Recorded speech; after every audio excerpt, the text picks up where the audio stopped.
स्वागत है आपका। आप देख रहे हैं मुद्दा, मैं हूं आपके साथ नेहा दुबे। उत्तर प्रदेश के उप मुख्यमंत्री ब्रजेश पाठक ने समाजवादी पार्टी के राष्ट्रीय अध्यक्ष अखिलेश यादव को लेकर एक विवादित टिप्पणी की थी। इसके बाद राजनीतिक विवाद बढ़ता ही जा रहा है। डिप्टी सीएम के विवादित बयान के बाद बीते शनिवार को सपा की मीडिया सेल ने एक अन्य विवादित प्रतिक्रिया दी, जिस पर डिप्टी सीएम ने एफआईआर दर्ज कराई।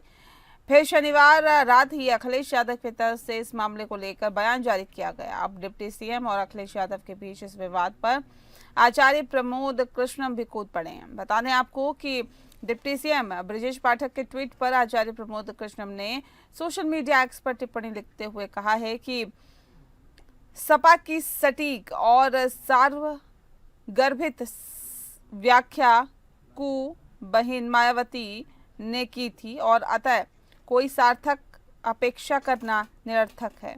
इस घटना से प्रदेश में सियासी विवाद तूल पकड़ता जा रहा है और ऐसे में अखिलेश यादव और ब्रजेश पाठक के बीच सियासी विवाद पर डिप्टी सीएम केशव प्रसाद मौर्य का भी बयान सामने आया। उन्होंने लिखा कि परिवारवादी समाजवाद अब पूरी तरह से लठैतवाद में बदल चुका है। इस संदर्भ में अखिलेश ने जो लिखा है उसमें सपा चीफ ने कहा था कि हमने अपने कार्यकर्ताओं को समझा दिया है, डिप्टी सीएम को भी चाहिए कि वो बयानबाजी बंद कर दे। अखिलेश ने डिप्टी सीएम को नसीहत दी थी कि और लिखा है कि सब जानते हैं कि हम यदुवंशी हैं और यदुवंश का संबंध भगवान श्री कृष्ण से है।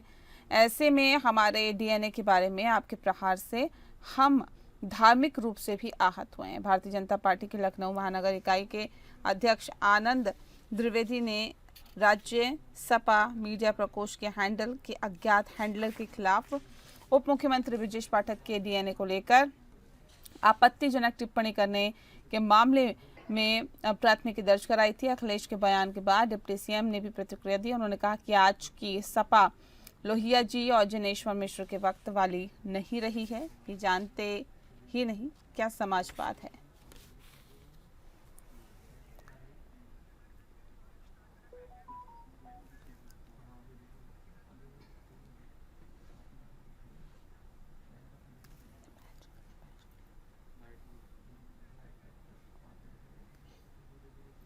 तो बता दें आपको कि उत्तर प्रदेश के उप मुख्यमंत्री ब्रजेश पाठक ने समाजवादी पार्टी के राष्ट्रीय अध्यक्ष अखिलेश यादव को लेकर विवादित टिप्पणी की थी।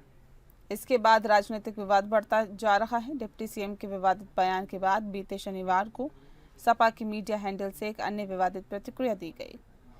डिप्टी सीएम ने एफआईआर दर्ज कराई और फिर शनिवार रात ही अखिलेश की तरफ से इस पर बयान जारी किया गया और अब डिप्टी सीएम अखिलेश यादव के बीच विवाद पर आचार्य प्रमोद कृष्णम भी कूद पड़े हैं। डिप्टी सीएम ब्रजेश पाठक के ट्वीट पर आचार्य प्रमोद कृष्णम ने सोशल मीडिया एक्स पर टिप्पणी लिखते हुए कहा है कि सपा की सटीक और सार्वगर्भित व्याख्या कुमारी बहन मायावती ने की थी, अतः कोई सार्थक अपेक्षा करना निरर्थक है।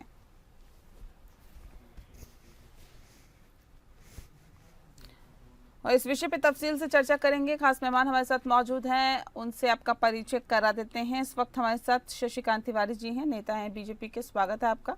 हमारे साथ गौरव चाचरा जी जुड़ गए हैं, प्रवक्ता हैं समाजवादी पार्टी के। गौरव जी, आपका बहुत स्वागत है। गौरव जी, इस पूरे विवाद को किस तरह से देखते हैं आप?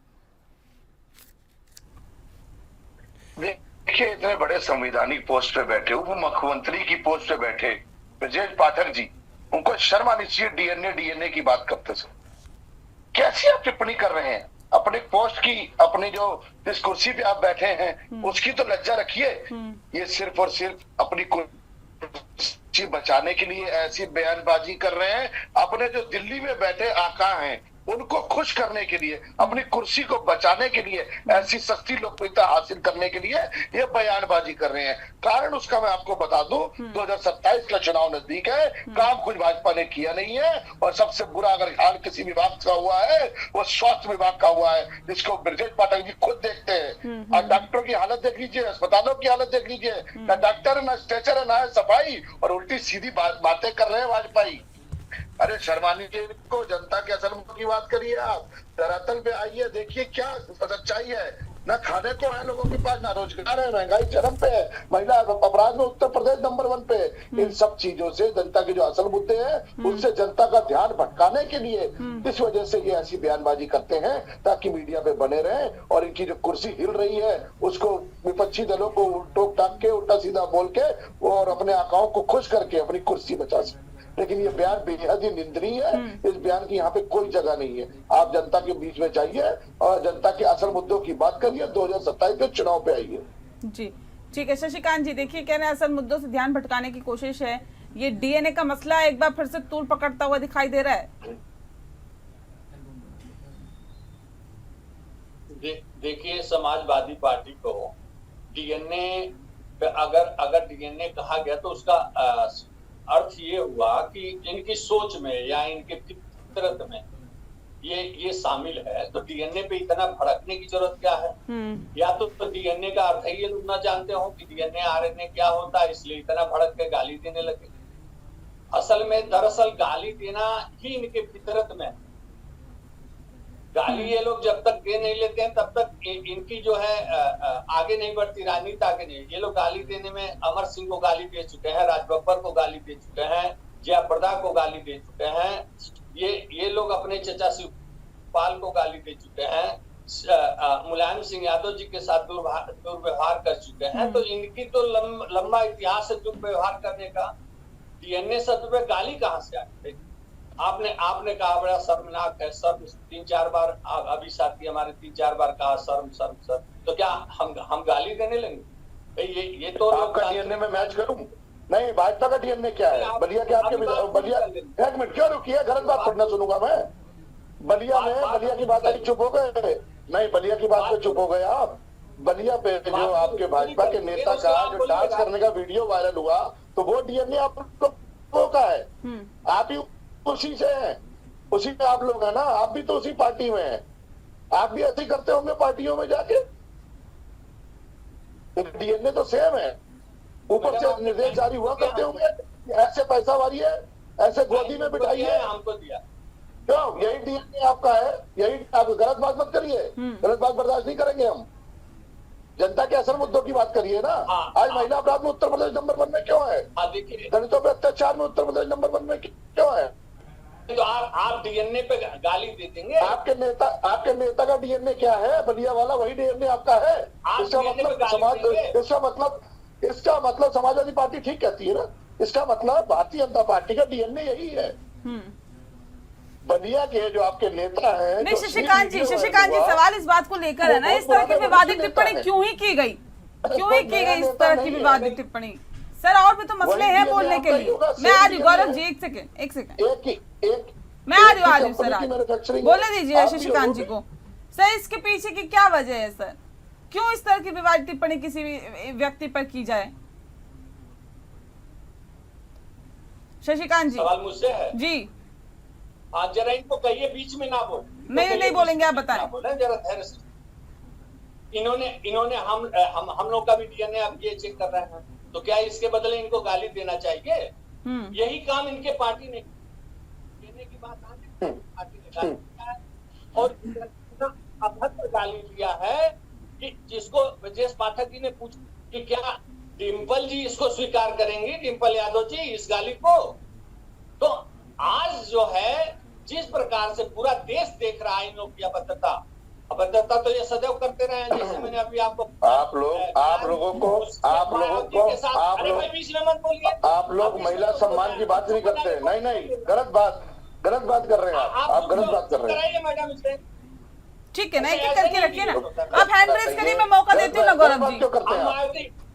जनता को गुमराह करेंगे, असल मुद्दों पे नहीं आएंगे। क्या अभद्रता हुई है? 2019 में चुनाव हमने कच्चा लड़ा नहीं लड़ा। सारे मतभेद बुला के मायावती जी हमारी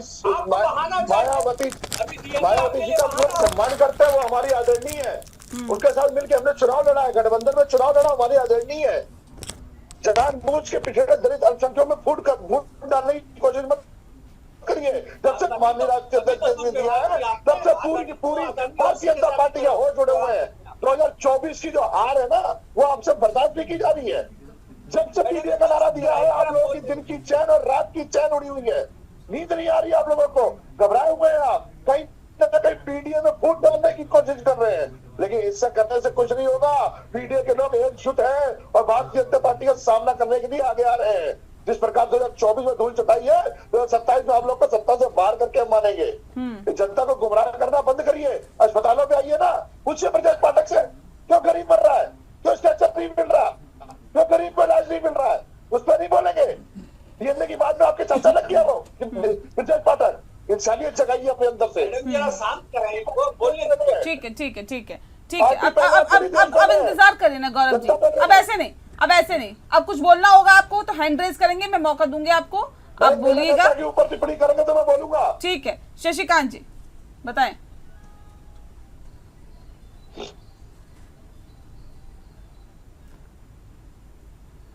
मैडम जरा इनको शांत कराइए, अपनी बात रखें। तो आज की तारीख में इनका यही काम है, इनका तो इतिहास रहा है, ये गाली गलौज पर उतर जाते हैं।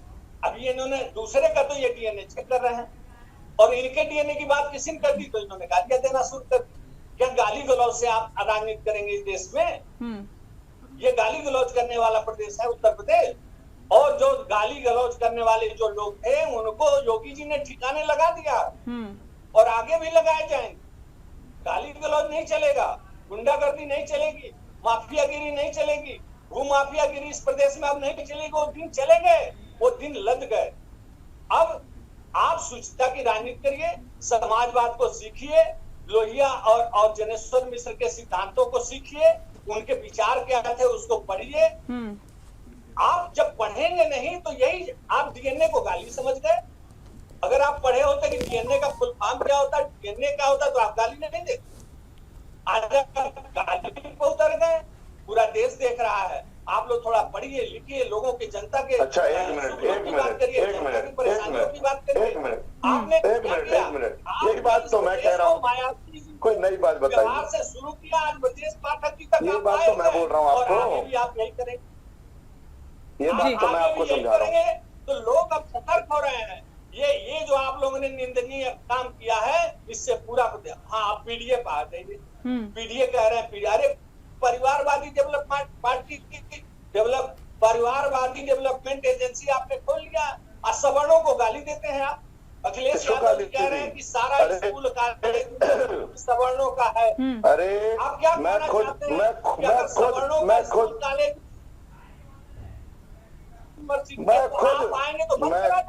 मैं खुद पंजाबी हूँ, मुझे माननीय राष्ट्रीय अध्यक्ष जी ने प्रवक्ता बनाया है। कौन सवर्णों को गाली देता है? आप लोग ज्यादा फूट डालने की कोशिश मत करिए, जनता के असल मुद्दों पे आइए। काम आप लोगों ने कुछ किया नहीं है और डायलॉग मारते हैं दुनिया भर के। जनता सब समझ रही, जनता सब पहचान रही है। अरे पीडीए की बात करते हैं तो पीडीए करके दिखाया था। आपने कितने पीडीए को टिकट दे दी थी? हमने दी पीडीए को, दलित, कुर्मी, पटेल, कुशवाहा, शाह, सैनी, यादव, मुस्लिम, निषाद, बिंद, जाट, ब्राह्मण, क्षत्रिय, भूमिहार, राजभर, लोधी, इन सबको हमने टिकट दी। और ये जीत क्या है, इन्होंने पीडीए का मान बढ़ाने का काम किया, और आगे 2027 में भी देख लीजिएगा। यही तो आपके पेट में दर्द हो रही है, यही तो चिंता का विषय आप लोगों के लिए। तभी तो उलूल जुलूल आप लोग बयानबाजी कर रहे हो। डीएनए की बात पे आते हैं। एक मिनट, आप कह रहे थे नहीं, आप कह रहे थे ना डीएनए की बात करेंगे, डीएनए पे बोल दिया तो बहुत बुरा लग गया। डीएनए अच्छी चीज होती है। आपको अगर मैं कह दूं कि आपके अंदर किसका डीएनए है, बताइए। चिंता का विषय हो गया ना आपके लिए। ये बहुत ही निंदनीय है। और इस ठीक है गौरव जी, देखिए यहाँ पे तो प्रमोद कृष्णन ने भी कहा है कि सुनिए, एक्सपर्ट ट्वीट किया है, एक्सपर्ट टिप्पणी की है प्रमोद कृष्णन ने। इलेबोरेट करने की जरूरत नहीं है, क्योंकि जनता के असल मुद्दे अभी भी धरातल में पड़े हैं। गौरव जी, एकजुट होके पाकिस्तान से आतंकवादियों से लड़ रहा था। गौरव जी, नहीं थे गौरव जी, प्रमोद कृष्णन ने भी टिप्पणी की है। उन्होंने लिखा कि सपा, सुनिए स्वा करिए सर थोड़ा सा। उन्होंने लिखा कि सपा की सटीक और सार्क गर्भित व्याख्या कुमारी बहन मायावती ने की थी, अतः कोई सार्थक अपेक्षा करना इनसे निरर्थक है। ठीक है, किसने किसके लिए क्या कहा था? 2019 के चुनाव में जब गठबंधन हुआ, माननीय आदरणीय मायावती जी हमारे आदरणीय है, बड़ी हैं, उनकी इज्जत करते हैं। हमने मिलकर चुनाव लड़ा, सारे मनभेद मतभेद हमने भुला दिए। आज भी हम उनकी उतनी इज्जत करते, इतनी पहले करते। 2019 के चुनाव में, वो हमारी आदरणीय है। ये तो विपक्षी तो भाजपाई लोग हैं जो फूट डालने की कोशिश कर रहे हैं। और किसने क्या किसको कहा? अरे ओम प्रकाश राजभर क्या भूल गए? कितनी गालियां दी उत्तर प्रदेश के मुख्यमंत्री जी को, कितनी गालियां दी थी इनको ब्रजेश पाठक को, कितनी गालियां दी थी केशव प्रसाद मौर्य जी को। उसके बाद भी उनको अपनी गोद में बिठा लिया और मंत्री बना दिया। तो ये तो भारतीय जनता पार्टी के लोग हैं। तो ऐसी बातें ना ही करें तो ठीक रहेगा। ठीक है शशिकांत जी, देखिए ये लगता है कि इन तमाम मुद्दों को इतनी तरजीह देना ठीक है? कौन डीएनए, किसका डीएनए, हम यदुवंशी, और फिर इस बात को इतना तूल पकड़ते हुए आगे ले जाना? नहीं, कोई तुल की जरूरत नहीं है। इन लोगों को सुचिता से राजनीति करना चाहिए। हमारा आग्रह यही है, भारतीय जनता पार्टी सुचिता की राजनीति तो सर आप खुद कौन सा आप कर रहे हैं सुचिता से राजनीति, बताइए ना। की है, अगर इनको कह दिया जाए इनकी फितरत जो है ऐसी है, तो क्या राम गोपाल यादव जी ने क्या कहा? राम गोपाल यादव आपकी पार्टी में तो सारे बलात्कारी बने हुए हैं। अरे भाई, आपकी पार्टी में बलात्कारी बने हुए हैं। आप भी बलात्कारी हैं क्या? क्यों आप भी बलात्कारी हैं क्या? डिबेट ऐसे नहीं होती करने वाली। अब हमारे जैसे आपके जैसे भ्रष्ट जनता को गुमराह करते होंगे, हमारे जैसे लोग आपको जनता को गुमराह करने नहीं देंगे। अरे डीएनए की बात करें तो आपकी पार्टी में तो बलात्कारी भरे पड़े हैं। नहीं तो बलात्कारी भरे पड़े हैं। ये बलिया वाले कौन थे? ये भी तो आप ही की थे। अब सुनिए मैडम, आपने जी ठीक है ठीक है ठीक है। मैं एक चीज आपको सुनिए, यदुवंश पे आए, मैं आपके चैनल्स के माध्यम से देश के उन लोगों को दिखाना चाहता हूँ। ये मेरे हाथ में श्रीमद् भागवत पुराण, इस पुराण में महर्षि वेद व्यास ने इसके 11वें स्कंद में लिखा है कि यदुवंश का श्री कृष्ण के रहते, दुर्वासा ऋषि के श्राप से श्री कृष्ण के रहते उनका नाश हो गया था। और एक पद्मनाभ, उनके अनिरुद्ध नंदन पद्मनाभ जो बचे थे शिशु होने के कारण, तो उनके वंशज जादौन है। जो ब्रज मंडल में आज भी जितने जादौन राजपूत हैं और राजस्थान में जितने जादौन राजपूत हैं, वो बज्रनाभ के संतति हैं। अब इससे सुन लीजिए, अब जब इन्होंने गाली देने का काम करोगे तब तो आप तो शिशुपाल के वंशज हो गए। आप तो शिशुपाल का काम कर रहे हो गाली दे करके। और यह देश देख रहा है कि आप कृष्ण के अरे सर, देश तो ये भी देख रहा है कि आप लिख रहे हैं, आपके उप मुख्यमंत्री लिख रहे हैं। एक सेकंड मैं आ रही हूँ गौरव जी, एक सेकंड रुक जाइए। शशिकांत जी, केशव प्रसाद मौर्य लिख रहे हैं, केशव प्रसाद मौर्य ने एक्सपेक्ट ट्वीट किया है कि परिवारवाद, समाजवाद अब पूरी तरह से लठैतवाद में बदल चुका है। ये तो आपके उत्तर प्रदेश के मुख्यमंत्री जी खुद कहते हैं। अरे उत्तर प्रदेश के मुख्य किसे दी है? किसे दी गाली किससे दी? आप दिखाइए, जनता को गुमराह करने की कोशिश मत करिए। ये तो उत्तर प्रदेश के मुख्यमंत्री स्वयं बोलते हैं कि जो जैसा बोलेगा उसका जवाब वैसे ही देना चाहिए। आपके मुख्यमंत्री की भाषा है तो। अरे किससे दी गाली? दिखाइए गाली दिखाइए।